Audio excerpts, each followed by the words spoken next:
pembahasan kita pada bab yang baru, bab istihbabi ziyaratil kubur lirrijal wa ma yaquluhu az-zair. Bab tentang disunahkannya ziarah kubur bagi para lelaki dan apa yang diucapkan atau dibaca bagi orang yang berziarah kubur. Ini bab disebutkan oleh Al-Imam Nawawi rahimahullahu taala dalam kitab Riyadhus Shalihin, yang beliau menjelaskan bahwasanya sunnah ziarah kubur berlaku pada lelaki dan bukan pada wanita. Makanya beliau mengatakan lirrijal, disunahkan ziarah kubur bagi lelaki dan apa yang diucapkan ketika seorang ziarah kubur. Tentunya ini adalah permasalahan khilafiyah di kalangan para ulama. Sebagian ulama, di antaranya ulama Hanafiyah, mengatakan bahwasanya ziarah kubur disunahkan bagi lelaki dan wanita. Mereka berdalil dengan hadis yang akan kita baca, kuntu nahaitukum an ziyaratil kubur fal'ana fazuruha. Dulu aku pernah melarang kalian untuk ziarah kubur, dan larangan itu berlaku bagi laki-laki dan perempuan. Aku pernah melarang kalian wahai lelaki maupun wanita untuk ziarah kubur. Fal'ana fazuruha, sekarang silakan ziarahlah. Maka dipahami bahwasanya kalau begitu larangan dihapus, maka perintah untuk ziarah kubur berlaku bagi laki-laki dan juga wanita. Demikian juga seperti hadis Aisyah radhiyallahu anha bertanya kepada Nabi, "Ya Rasulullah, kalau ziarah kubur apa yang dibaca?" Rasulullah SAW ajarkan kepada Aisyah. Berarti Aisyah radhiyallahu anha juga boleh ziarah kubur. Demikian juga Rasulullah SAW pernah bertemu dengan seorang wanita yang sedang meratap di kuburan anaknya. Maka Rasulullah SAW berkata, "Ya hadhihi aqsiri wasbiri," wahai fulanah bersabarlah. Ya. Kemudian wanita tersebut mengatakan, "Ilaika anni, pergilah engkau, innaka lam tusab bi musibati." Kau tidak merasakan musibah yang menimpaku. Tapi intinya Rasulullah SAW melihat dia di mana? Ziarah di kuburan. Dan Rasulullah tidak menegur dari sisi ziarahnya. Sehingga ada dalil-dalil yang umum seakan-akan menunjukkan bahwasanya ziarah kubur sunnah bagi laki-laki dan wanita. Sisi yang lain, bahwasanya mengingat kematian, tujuan ziarah kubur, Rasulullah SAW bersabda, "Li'annaha tudzakirukumul akhirah." Karena ziarah kubur membuat kalian ingat akan akhirat. Yang butuh ingat akan akhirat bukan cuma laki-laki, bahkan perempuan lebih butuh. Karena banyak hal yang menggodanya, membuat dia lalai. Maka sebagaimana lelaki butuh ingat akhirat, perempuan juga butuh ingat akhirat. Oleh karenanya sebenarnya memandang bahwasanya ziarah kubur adalah sunnah bagi laki-laki dan perempuan. Sebagian memandang bahwasanya sunnah hanyalah bagi lelaki. Ini pendapat yang berikutnya, sunnah hanyalah bagi lelaki. Adapun wanita hukumnya makruh, Kenapa makruh?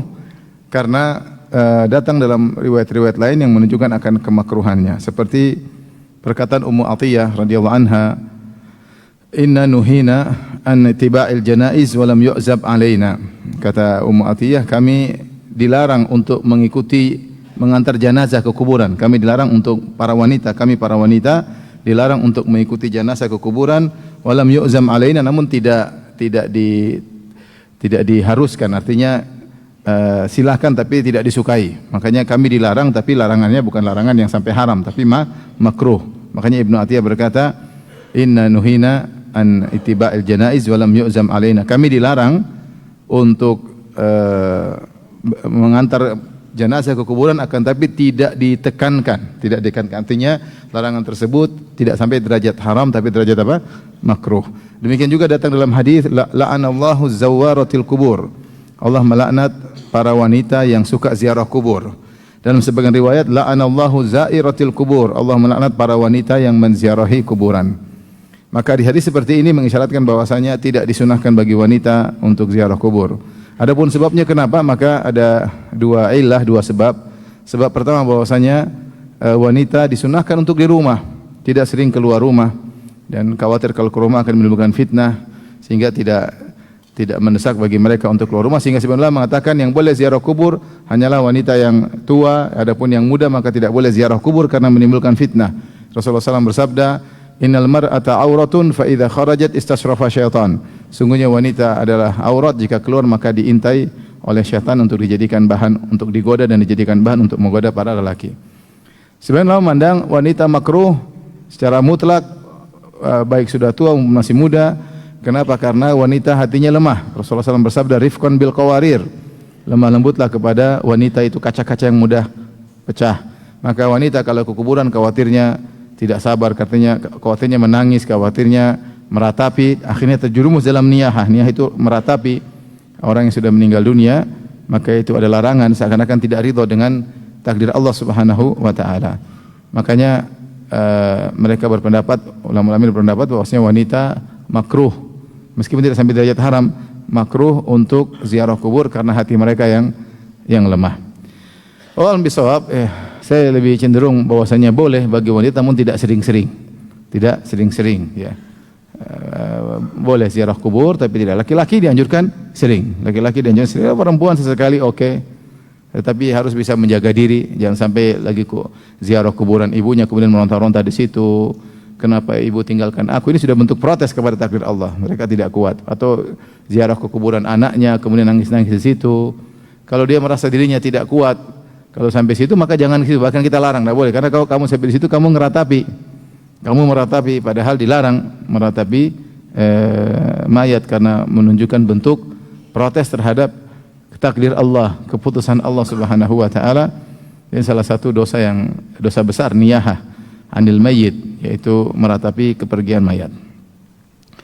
Taib, ini adapun Imam Nawawi rahimahullahu taala, beliau condong bahwasanya ziarah kubur hanya sunnah bagi siapa? Bagi para lelaki. Makanya beliau berkata, bab istihbabiz ziyaratil kubur lirrijal. Bab tentang disunahkan ziarah kuburan bagi lelaki aja. Sunnahnya bagi lelaki. Wa ma yaquluhu zair, dan apa yang diucapkan oleh penziarah kubur. Baik, kita masuk pada hadis yang pertama. An Buraidah ibn al-Husayb radhiyallahu taala anhu, qala Rasulullah sallallahu alaihi wasallam, Rasulullah SAW bersabda, kuntu nahaitukum an ziyaratil kubur fazuruha. Aku pernah melarang kalian ziarah kubur, maka sekarang aku tidak melarang lagi, ziarahilah kuburan. Hadis riwayat Muslim. Adapun sebab kenapa Rasulullah pernah melarang ziarah kubur, maka ada dua pendapat. Ada yang mengatakan seperti Muhallab mengatakan bahwasanya karena dulu Rasulullah takut kalau orang ziarah kubur nanti menyerempet-nyerempet kepada kesyirikan, sementara para sahabat baru saja meninggalkan kesyirikan. Dan di antara sebab utama kesyirikan adalah ta'zimul kubur, yaitu pengagungan terhadap penghuni-penghuni kubur, terutama penghuni-penghuni kubur orang-orang saleh. Makanya kalau kita lihat Rasulullah SAW urusan kuburan, Rasulullah SAW tegas karena segala wasilah yang bisa mengantarkan kepada pengagungan penghuni kubur dilarang oleh Nabi SAW. Di antara larangan Nabi dan dimasukkan dalam dosa-dosa besar oleh Ibnu Hajar Al-Haytami dalam kitabnya Az-Zawajir dan Iqtirafil Kabair, beliau menyebutkan dosa-dosa besar terkait dengan kuburan. Di antaranya misalnya menulis tulisan di kubur, di antaranya meninggikan kuburan, di antaranya tajhisul kubur, yaitu menyemeni kuburan, di antaranya memberi as-suruj atau memberi penerangan di kuburan, ya. Ini semua dilarang, ya. Di antaranya salat menghadap apa? Kuburan. Ini semua dilarangan, ya. Larangan agar tidak terjadi pengagungan terhadap kubur. Makanya kuburan disunahkan sederhana, ya. Karena tujuannya mengingat kematian. Tujuan mengingat kematian, dan tidak boleh diagungkan, ya. Tidak boleh. Ini adalah fatwa dari ulama mazhab Syafi'iyah, ya. Termasuk perkataan Imam Syafi'i. Imam Syafi'i tidak suka kalau kuburan ditinggikan karena bisa menimbulkan fitnah bagi orang yang datang, ya. Lama-lama bisa mengagungkan kuburan. Bayangkan kalau ada satu kuburan kemudian ditinggikan, tinggi sekali, kemudian ditulisin tulisan Arab, kemudian dikasih kamar, dikasih kelambu, kemudian dikasih lampu, dikasih dupa-dupa, kemudian dikasih fotonya, ya.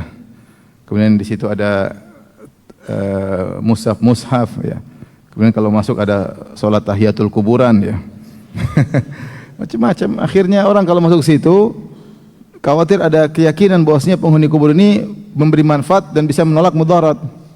Ketika meyakini bahwasanya penghuni kubur bisa melakukan sesuatu, memberi manfaat dan menolak mudarat, ini bisa terjerumus dalam kesyirikan lama-lama. Dan terjadi sebagian orang akhirnya bernazar di kuburan, menyembelih depan penghuni kubur, sehingga meyakini bahwasanya kalau kita udah meridhokan membuat penghuni kubur ridha, urusan kita akan lancar. Urusan kita akan lancar. Maka mereka berusaha mencari keridhaan pada penghuni kubur. Di antara mereka ada yang tawaf di kuburan ya. Tawaf di kuburan ya, dan macam-macam ya.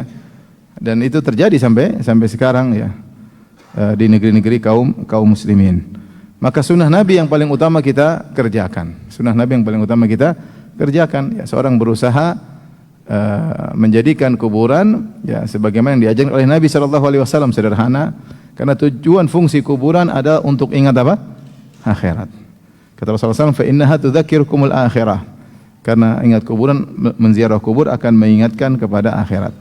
Jadi Nabi dahulu melarang, di antara sebabnya sebenarnya mengatakan karena takut terjerumus kepada kesyirikan. Karena dahulu di antara sebab utama terjerumus dalam kesyirikan adalah pengagungan terhadap kuburan. Tatkala iman para sahabat sudah semakin kuat dan ada maslahat besar dari menziarah kubur, maka Rasulullah SAW mengatakan fal ana fazuruha, sekarang ziarah. Makanya Rasulullah SAW ketika mau meninggal dunia beliau berkata, Allahumma la taj'al qabri wathanan yu'bad. Ya Allah, jangan kau jadikan kuburanku berhala yang disembah. Berarti Rasulullah khawatir kalau terjadi seperti itu. Bahkan Rasulullah SAW sebelum meninggal dunia dalam kondisi kepayahan, dalam kondisi sesak napas, dalam panas yang tinggi, Rasulullah SAW berkata, la'natullah alal yahudi wan nasara ittakhadhu qubur anbiya'ihim masajida. Allah melaknat orang Yahudi dan Nasara, mereka menjadikan kuburan nabi-nabi mereka sebagai masjid. Sampai Aisyah mengatakan, laula dzalik la ubriza qabruhu. Kalau bukan karena itu tentu Nabi mungkin dikubur di luar. Tapi dikhawatirkan kuburan Nabi akan diibadahi atau dijadikan tempat beribadah dan yang lainnya. Ini Rasulullah SAW khawatirkan. Maka tidak benar seorang mengatakan enggak ada namanya orang menyembah penghuni kubur, enggak ada orang mengkeramatkan kuburan. Gimana enggak ada? Rasulullah aja khawatir, dan khawatirnya menjelang akhir hayatnya. Terus kita bilang enggak ada.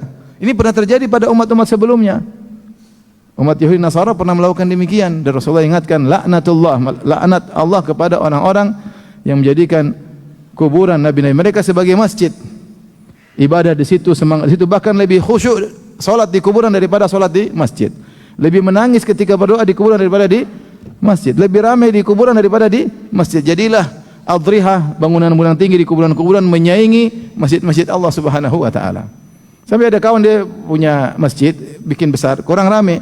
Ada yang kasih ide kalau masjid mau ramai kasih kuburan di situ supaya ramai.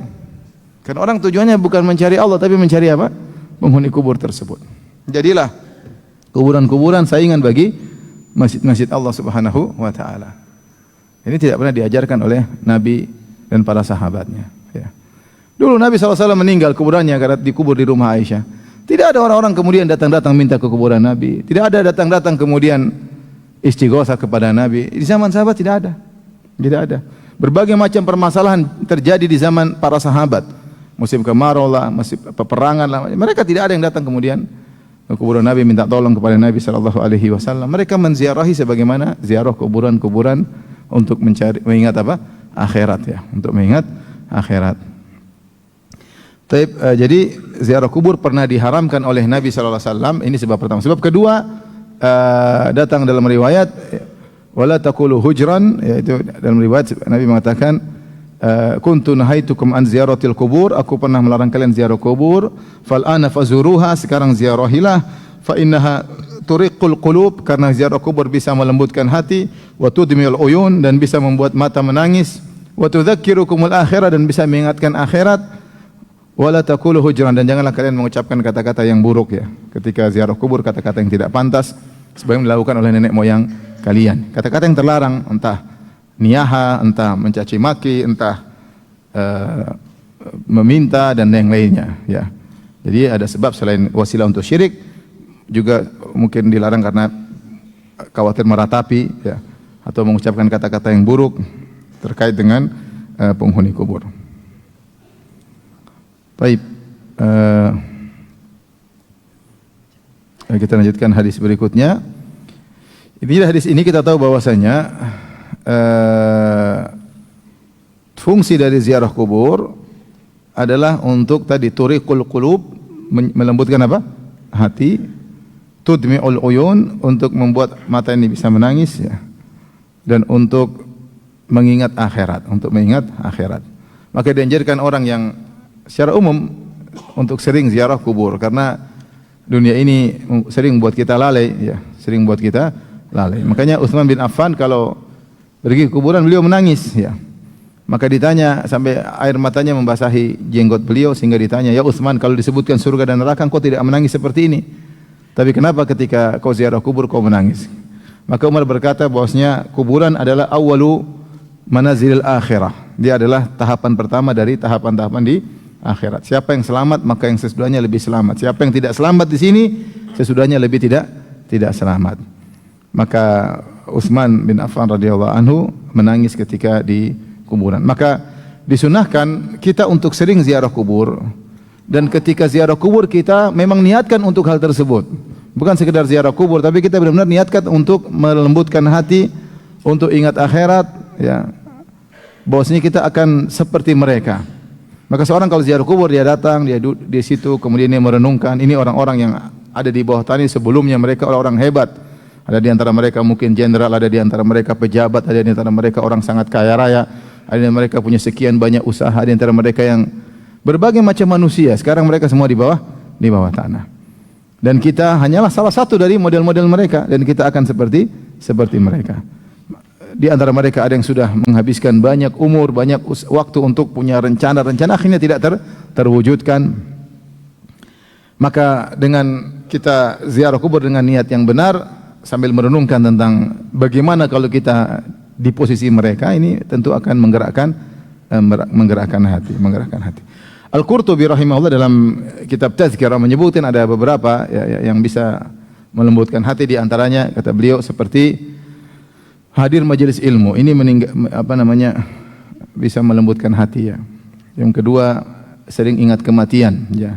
Rasulullah SAW mengatakan aktsiru min hadhimil ladzat, seringlah ingat kematian, yaitu yang menghancurkan segala kelezatan. Kalau sudah datang kematian, segala kelezatan, segala kemewahan akan sirna, ya.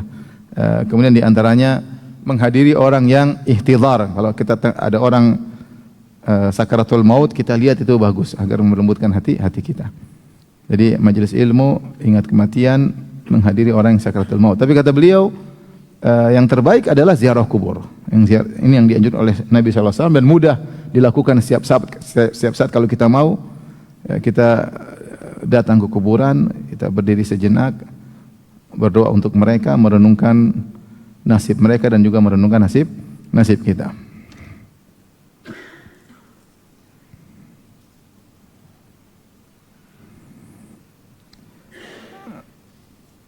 Taib, hadis berikutnya An Aisyah radhiyallahu taala anha qalat, dari Aisyah radhiyallahu anha beliau berkata, kana Rasulullah sallallahu kullama kana lailatuha min Rasulillah sallallahu alaihi wasallam yakhruju min akhiril lail ila al-baqi.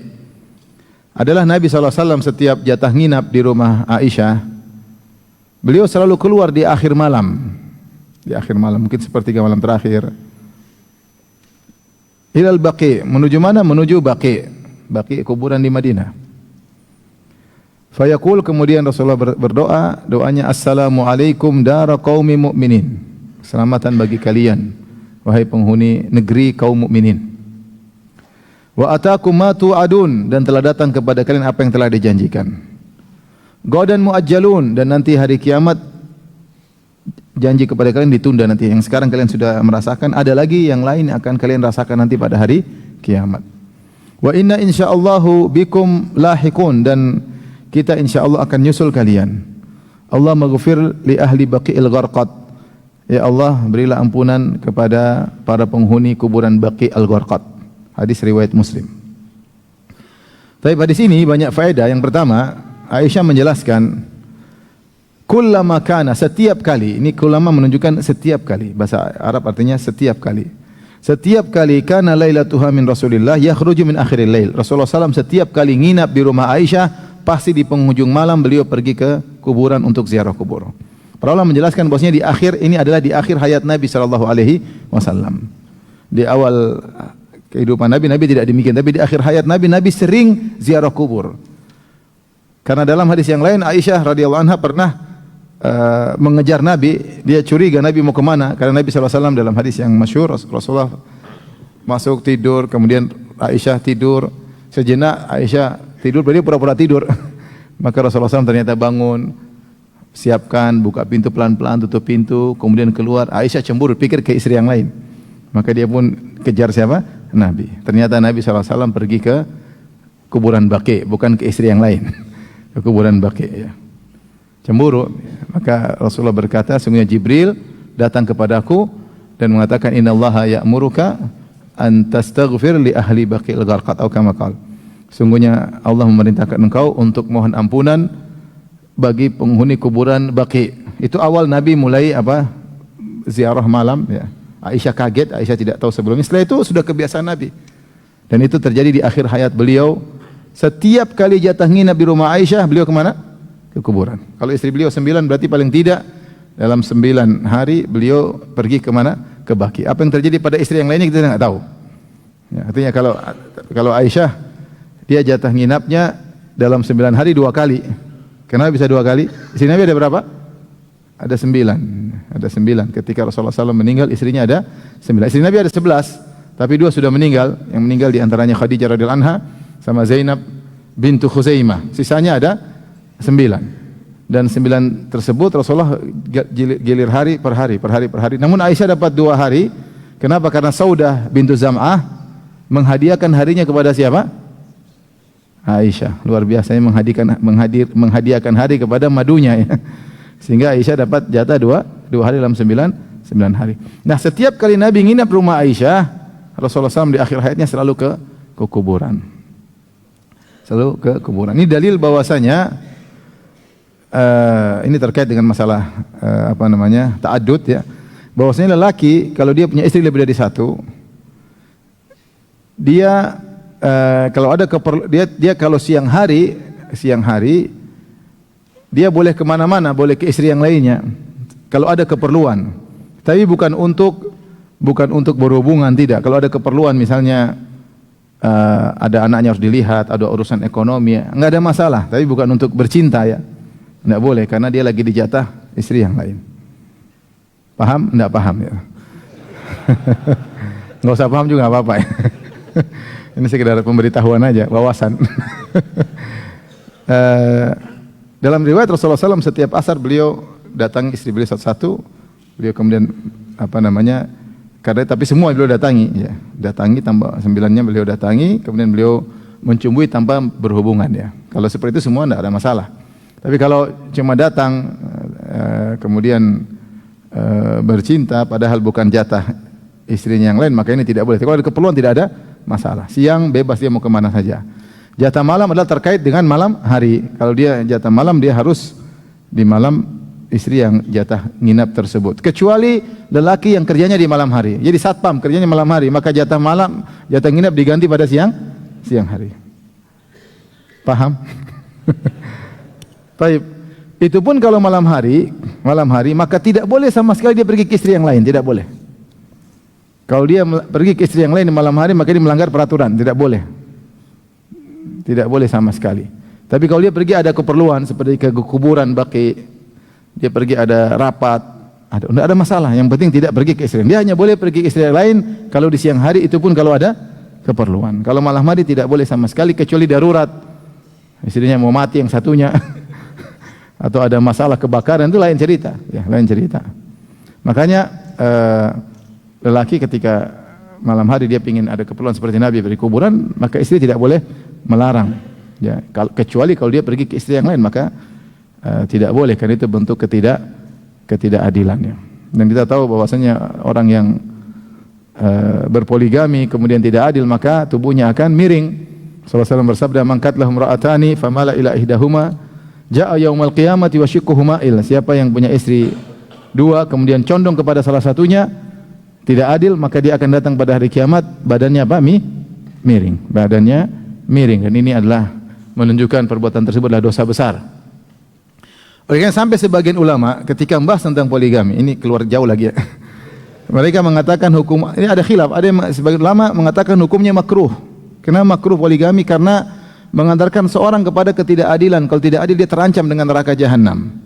Ya, terancam dengan neraka jahanam. Oleh karenanya ikhwan, kalau yang mau melakukan praktek maka harus berusaha untuk adil. Jika tidak adil, mending tidak Tidak usah. Itu kesimpulannya ya. Baik. Kita lanjutkan. Maka Nabi SAW di malam hari beliau pergi ke kuburan. Tidak mengapa ya, tidak ada keperluan. Dan ternyata Rasulullah SAW melakukan setiap kali di rumah Aisyah. Dan itu di penghujung hidup beliau.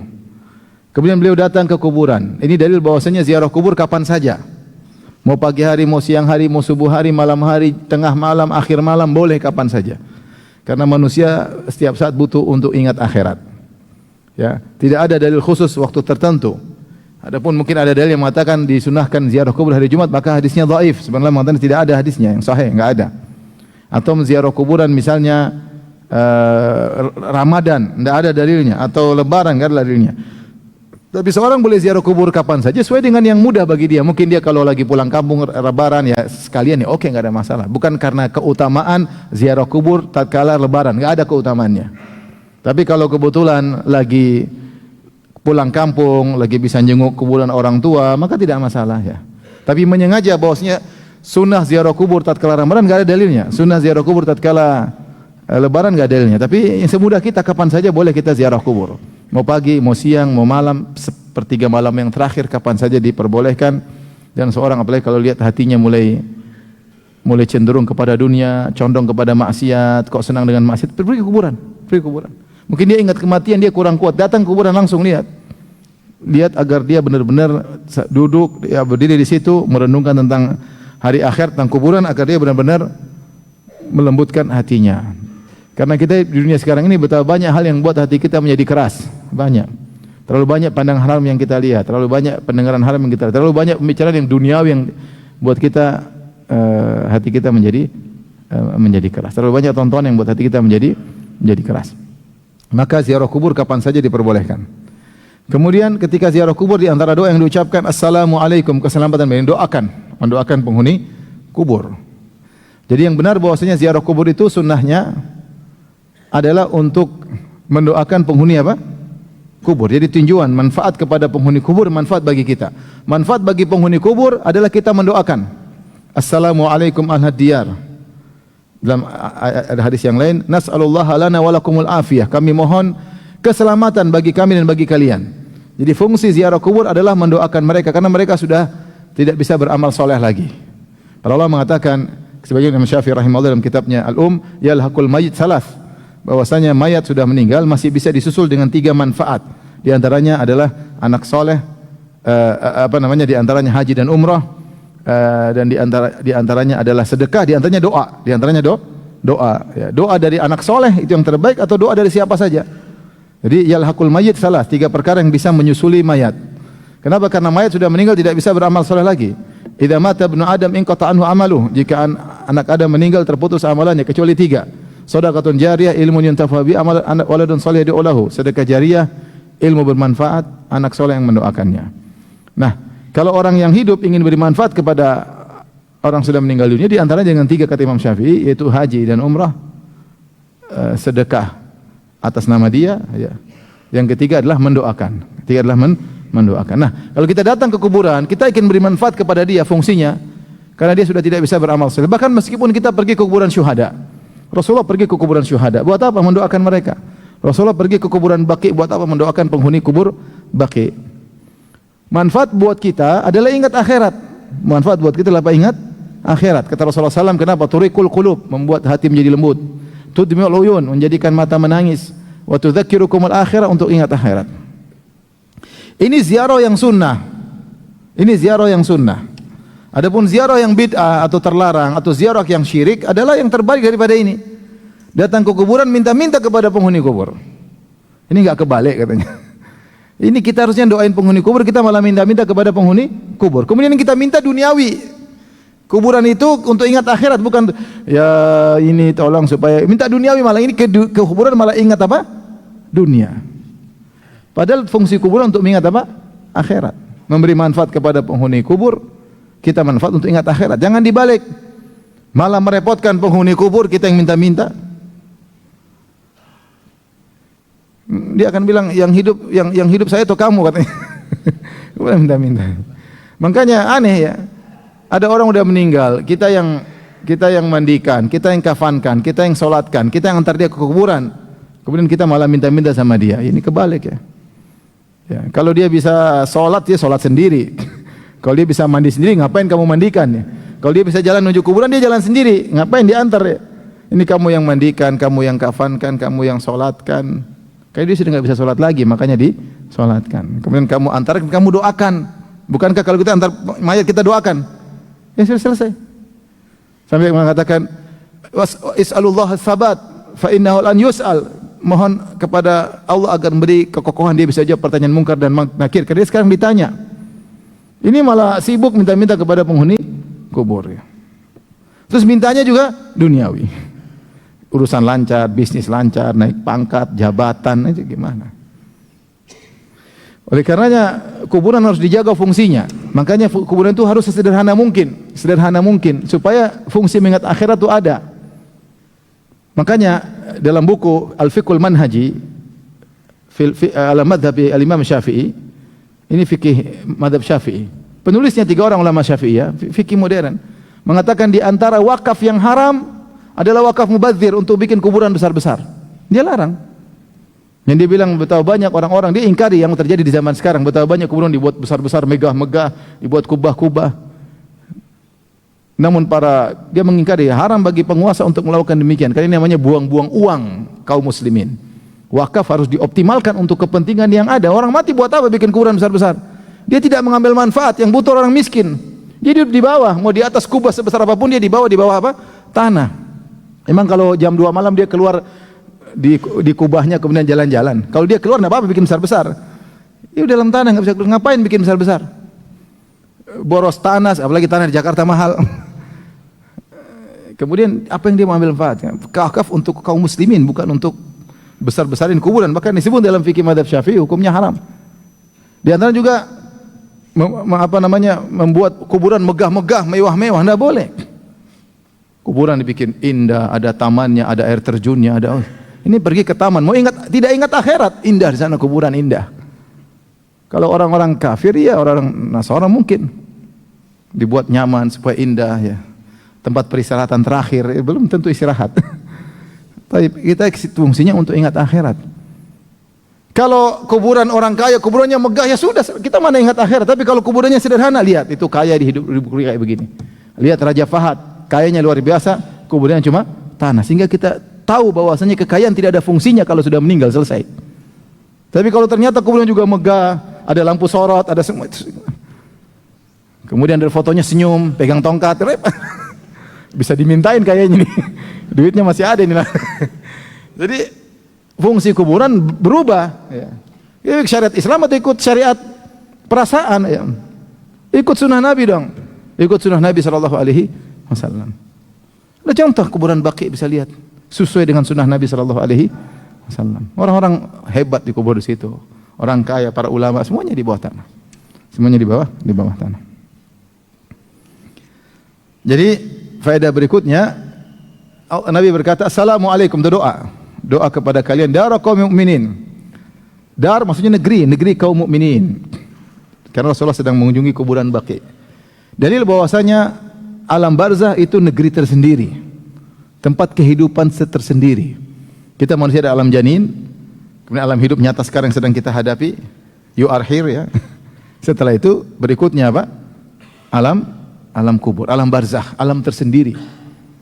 Seperti kita ada alam mimpi, alam tersendiri, alam nyata, alam tersendiri, alam kubur ada alam tersendiri. Tidak bisa dikiaskan dengan sekarang. Di alam kubur tersebut ada yang kuburannya luas, ada yang sempit, dipersempit. Kata orang bilang, Ustaz saya buka kok, yang kau buka itu alam dunia, paham?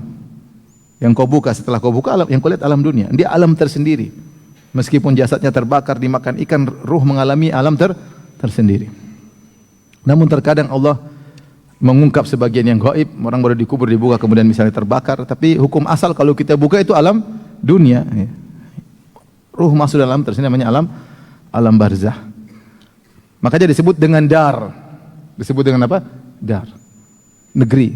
Dan kita ada salatu dur, ada 3 negeri. Negeri dunia, negeri alam barzah, negeri akhirat. Negeri dunia, negeri alam barzah, negeri alam akhirat itu setelah hari kebangkitan. Makanya Ibnu Qayyim berkata, innal abrara lafi na'im wa innal fujjara lafi jahim. Ketika beliau menafsirkan firman Allah, innal abrara lafi na'im, sungguhnya orang yang baik dalam kebahagiaan, Kata Ibnu Qayyim, dalam 3 negeri. Negeri dunia, negeri alam barzah, sama negeri akhirat. Semuanya negeri tempat tinggal, tempat menjalani kehidupan. Dunia 60 sampai 70 tahun, alam barzah entah berapa tahun, ratusan atau ribuan, sampai hari kiamat abadi selama-lamanya. Maka Rasulullah menamakan tempat tinggal mereka dengan dar, yaitu negeri.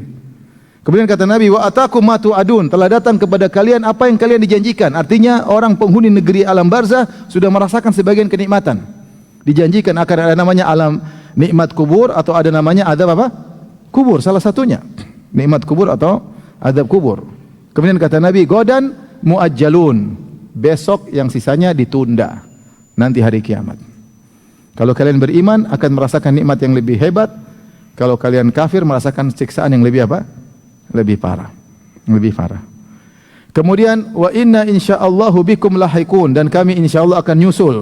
Insyaallah di sini bukan ragu tapi litahqiq. Insyaallah bisa ditabarruk untuk mencari keberkahan ya. Bisa juga untuk litahqiq ya.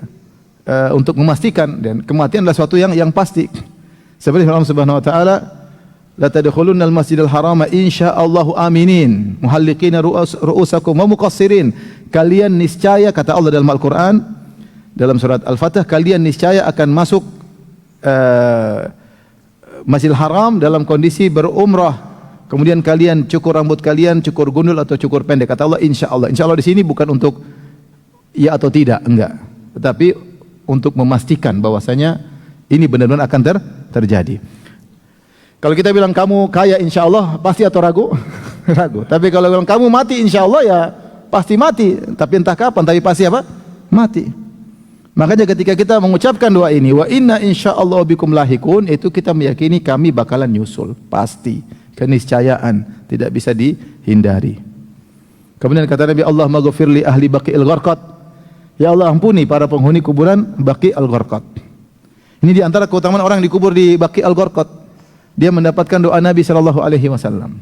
Adakah keutamaan meninggal di Baqi'il Gharqad di kota Madinah? Ada. Keutamaannya didoain oleh Nabi sallallahu alaihi wasallam. Bahkan tadi sudah sebutkan hadis Jibril suruh memerintahkan pada Nabi, Allah perintahkan Nabi untuk berdoa, mendoakan penghuni kuburan apa? Baqi. Semoga kita meninggal di Baqi. Amin ya rabbal alamin. Enggak sekarang, nanti insyaallah. Sekarang masih banyak PR. Indah. Madinah, umrah, meninggal di Baqi, kuburan, dapat doa Nabi sallallahu alaihi wasallam. Dinamakan dengan Baqi al-Gharqad karena di situ dulu ada pohon Gharqad, pohon berduri, namun sekarang sudah tidak ada. Inilah pohon disebut dengan pohon Yahudi. Nanti di hari menjelang hari kiamat ketika Dajjal muncul, maka semua pohon akan panggil orang muslim, ya Abdullah, ya Muslim, ta'al, wahai Muslim.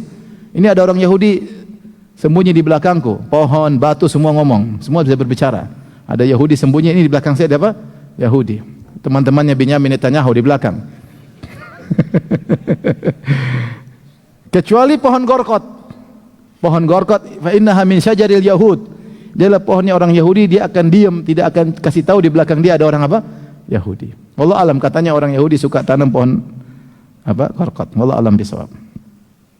Maka ini adalah sunnah bahwasanya kita menziarahi kuburan ya. Oleh karenanya tidak benar perkataan orang-orang yang mengatakan orang sunnah, orang salafi itu, orang wahabi melarang ziarah kubur. Dusta besar. Dusta besar ya.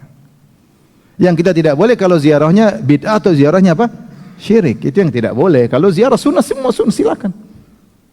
Kita kalau di Saudi habis sholat langsung menuju ke Baqi, ikut ziarah, ikut kuburkan, ya sunnah ya, ma'ruf ya. Yang tidak boleh itu kalau kemudian minta-minta kepada penghuni kubur ya, atau bertapa di kuburan, itu yang masalah ya. Ada orang jualan, pernah ada orang jualan tasbih. Ini tasbih dijual mahal. Kenapa? Karena sudah nginep di kuburan wali fulan. Subhanallah. Itu tasbih diinepkan entah sebulan jadi mahal. Duniawi lagi pikirannya. Ini bukan. Jadi kuburan jadikan untuk duniawi. Mau sukses sana ke kuburan wali fulan, pikir duniawi. Jika menjalani sunnah sudah kebalik semua. Mau sukses pergi ke kuburan fulan, mau berhasil. Dan mereka cerita, kami kemarin habis kuburan ini ke wali fulan kok jadi sukses.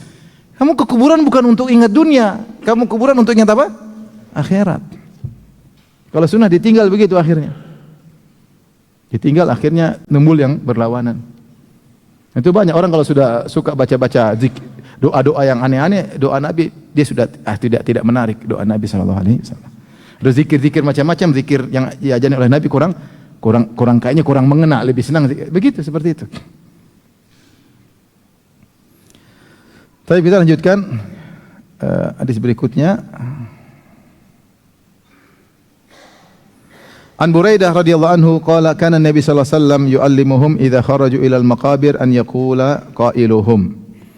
Dari Buraidah bin Husayb radhiyallahu anhu, beliau berkata, adalah Nabi sallallahu alaihi wasallam mengajarkan mereka jika mereka keluar menuju kuburan, hendaknya salah seorang dari mereka yang berziarah berkata, Assalamualaikum ahlad diyar minal mu'minin wal muslimin wa inna insyaallah bikum lalahiqun. As'alullaha lana wa lakumul afiyah. Keselamatan bagi kalian wahai penghuni negeri kuburan. Jadi kaum mukmin, kaum muslimin, karena penghuni kubur bermacam-macam tingkatannya. Ada yang tingkatnya tinggi mukminin, ada yang tingkatannya kurang muslimin, tidak sampai pada derajat kaum mukminin. Semuanya didoakan. Semuanya didoakan. Wa inna insyaallah bikum lalahiqun, dan kami niscaya insyaallah pasti nyusul kalian. As'alullaha lana wa lakumul afiyah. Aku mohon untuk kami dan untuk kalian al-afiyah. Al-afiyah artinya keselamatan. Al-afiyah artinya keselamatan. Ya. Dan jadi kita boleh mohonkan ampunan seperti kata Nabi, Allah maghfirli ahli baqi'il gharqad. Kita boleh mohon, ya Allah ampunilah mereka. Kita boleh mohon, ya Allah berikan kepada mereka al-afiyah. Ada yang mengatakan al-afiyah lebih mengena, karena al-afiyah kalau sudah diberi afiyah oleh Allah maka tentu akan diampuni oleh Allah Subhanahu wa taala. Karena afiyah artinya keselamatan. Tapi kalau mengkhususkan dengan ampunan juga boleh. Ini lafal, kalau kita bisa hafal seperti ini baik. Kita mau tambah-tambah lagi doa secara buat orang tua, buat ayah, ibu, boleh saja. Yang penting kita doain mereka. Kita doain mereka. Jangan kita bilang, Mbah, doain saya Mbah. Lah, Mbah, saya sudah menikah 10 tahun belum punya anak, Mbah. Mbah bilang, saya juga dulu mandul, tahu enggak? Oleh karenanya disunahkan di kuburan adalah mendoakan penghuni apa? Kubur. Kita lagi di situ, sunahnya kita memberi manfaat kepada mereka dengan mendoakan mereka. Bahkan sebagian ulama tentunya ada khilaf, berpendapat tentang baca Al-Quran bagi penghuni kubur. Itu pun bukan untuk mencari keberkahan, tapi untuk memberi manfaat kepada penghuni apa? Kubur. Mereka punya dalil, tentunya mereka mengkiaskan dengan masalah pohon. Ini masalah panjang, tapi intinya, kalaupun ada ulama yang berpendapat bahwasanya baca Quran di kuburan itu bukan berarti baca Quran kita lebih hebat, lebih berkah ya baca di masjid, tapi maksudnya supaya memberi manfaat kepada penghuni kubur. Namun pendapat yang kurang kuat, yang lebih kuat bahwasanya tidak dianjurkan baca Al-Quran di kuburan, karena kuburan bukan tempat ibadah. Bukan tempat apa? Ibadah. Mereka berdalil dengan kisah Rasulullah SAW menancapkan apa? Menancapkan pelepah korma, tapi bahasanya panjang. Intinya sunnahnya seperti tadi yang saya sebutkan. Hadis terakhir, wa Ibnu Abbas radhiyallahu anhuma qala, Ibnu Abbas berkata, qala marra Rasulullah SAW bi kuburin bil Madinah. Rasulullah SAW melewati kuburan di Madinah, bukan kuburan Baqi. Bukan kuburan apa? Baqi. Kuburan ada kuburan Baqi, ada kuburan juga selain Baqi. Sampai sekarang pun demikian. Ada yang dikubur di Baqi dan ada penduduk Madinah yang tidak dikuburkan di Baqi. Biasanya kalau jamaah haji umrah dikuburkan di mana? Di Baqi. Tapi tidak semua penduduk Madinah dikuburkan di Baqi. Fa aqbala alaihim biwajhi, maka Rasulullah SAW menghadap mereka dengan wajahnya. Maka sunahnya kalau seorang ziarah kubur, dia bukan cuma sambil jalan, tapi dia benar-benar berdiri menghadapkan wajah mereka, menghadapkan wajahnya ke arah kuburan, kemudian berdoa. Faqala, Assalamualaikum ahlal kubur. Keselamatan bagi kalian wahai penghuni kubur. Yaghfirullahu lana wa lakum. Semoga Allah mengampuni kami dan mengampuni kalian. Antum salafuna, kalian telah mendahului kami. Wa nahnu bil athar, dan kami akan menyusul. Kami akan menyusul.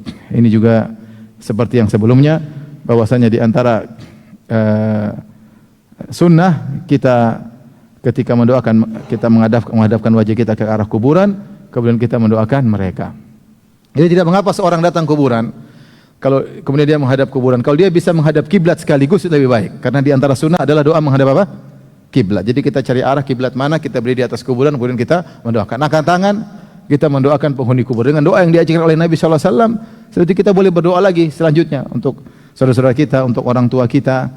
Makanya tidak mengapa misalnya kita datang ke kuburan ayah kita, kuburan ibu kita, kemudian kita doa secara khusus, doa yang penting kita mendoakan mereka, bukan minta doa kepada mereka, karena mereka lagi butuh untuk didoakan. Bahkan meskipun yang kita doakan yang mati syahid, karena mereka butuh untuk diangkat derajat. Makanya ketika Nabi SAW mengirim Jaisul Umara itu adalah pasukan yang dipimpin oleh beberapa panglima. Rasulullah biasanya kalau kirim pasukan, Rasulullah cuma tunjuk satu panglima. Tapi ketika perang Mu'tah, Rasulullah SAW tunjuk 3 panglima. Pertama adalah Ja'far bin Abi Thalib, yang pertama adalah Zaid bin Harithah, kemudian Ja'far bin Abi Thalib, kemudian Abdullah bin Rawaha. Baik, azan dulu. Yang bertanya persilakan.